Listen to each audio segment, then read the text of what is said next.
Hey everybody, so today I'm going to go over functions and parameters. Parameters are a way we can sort of pass values into a function. So right here we have a function called print symbol. It takes in three parameters, one integer, another integer, followed by a character. So this loop here in print symbol essentially outputs sort of rows by columns number of symbols, which is going to be a symbol of our choice over here. So let's go over how to actually call a function or program. So in our main, you would just basically just call a function by just saying, well, type out the function name print symbol. I'll pass in 3, 4, and this pound sign over here. And what this does essentially is it calls a function. So right now, just to kind of go over some terminology here first, this is going to be our formal parameters, which basically tells the function what parameters are being passed in. When we call a function, this is going to be our actual parameters, which means that it's going to be actually passing these values. So 3 will be copied into rows, 4 will be copied into calls, and this pound symbol will be copied into symbol. Now we'll call a function, run this code here.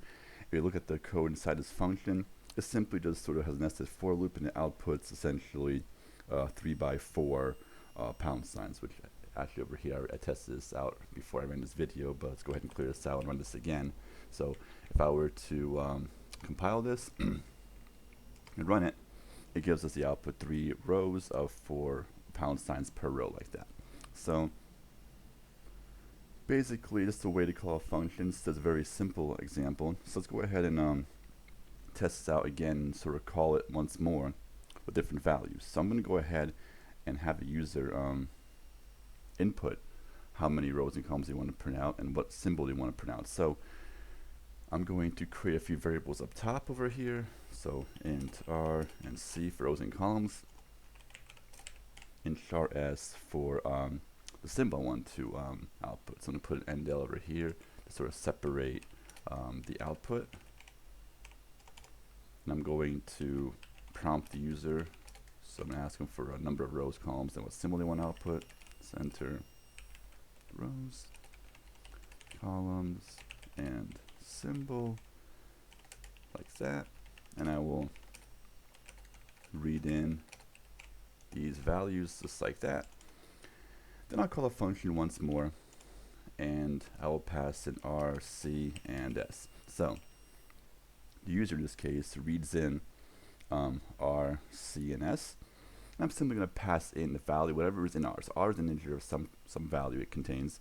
I'm going to copy that value it contains inside of R and assign that to rows.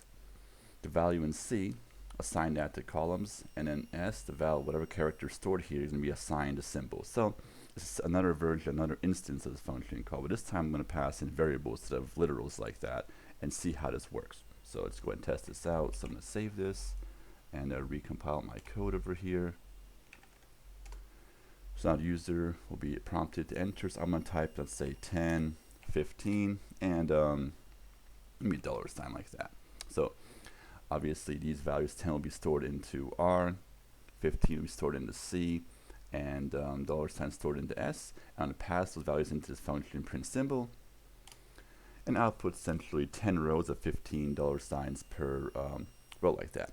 So when I call a function, all I have to do is make sure the actual parameters, which are up here, so actual parameters are the values being passed into the function, and they have to match the formal parameter list. So here are my formal parameters, which are defined in my function heading.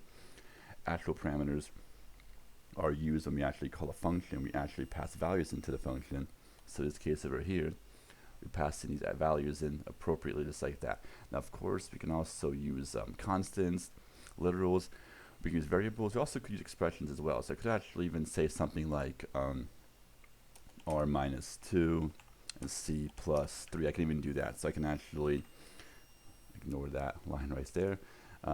We can actually just pass in expressions like that. So whatever r is, minus it by 2. That value will be assigned to rows, and then the c plus 3 will be assigned to columns and so forth. Let's run this function again over here. So I'm going to recompile and rerun. I'll type it again, the same values, 10, 15, and $sign. And we can see here that the amount of rows is less from last time, actually 2 less rows, and each row has 3 more dollar signs. So basically a very simple rundown as to how to call a function by passing in values into the function using parameters just like that.